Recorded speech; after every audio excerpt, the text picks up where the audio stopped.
কিন্তু নির্বাচন বানচাল করার যে প্রক্রিয়াটা তারা করছেন এটা সফল হবে না।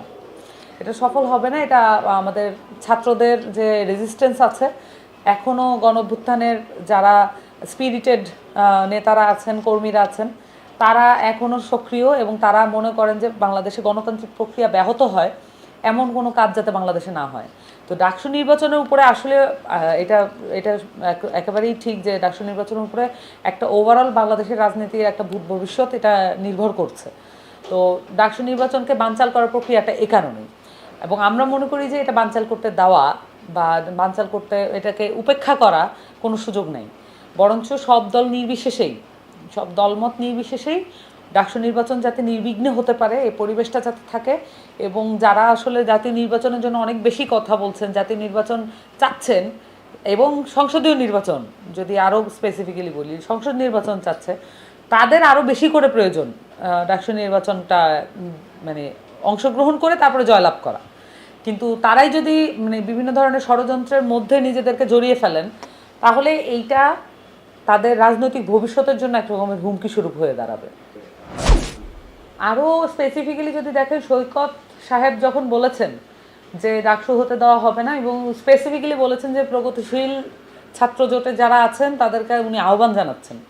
তো এইটা আমরা আগে মানে আমাদের যে পলিটিক্যাল হিস্ট্রিটা দেখলে আমরা দেখি যে নানান সময়ে আওয়ামী লীগকে রেলিভেন্ট করার কাজটা এখানে যেটা প্রগতিশীল মনা যারা নিজেদেরকে দাবি করেন, তারা তাদের এক ধরনের যোগসাজশ এখানে থাকে।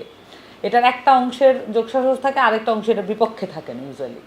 এবং আমরা এই ক্ষেত্রেও দেখলাম যে যখন রিটটা করা হচ্ছে, রিটটা করার মানে এই রিটের কোনো প্রমাণ তারা হাজির করতে পারেন নাই।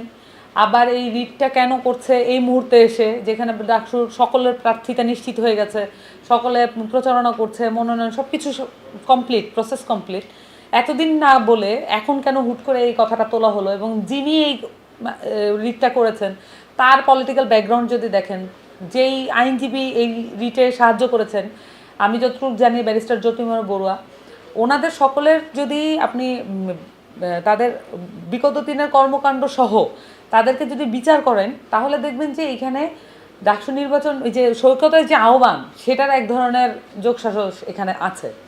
তো আমি মনে করি যে এই আওয়ামী স্ট্যাবলিশমেন্টের সাথে তাদের এখনও যে যোগাযোগ, এই যোগাযোগের মধ্যে যারাই এই ষড়যন্ত্রে লিপ্ত হবেন, তারা তাদের ভবিষ্যৎ রাজনীতিকে এক ধরনের হুমকি স্বরূপ এবং আপোষকামিতার রাজনীতির দিকে ঠেলে দিচ্ছেন।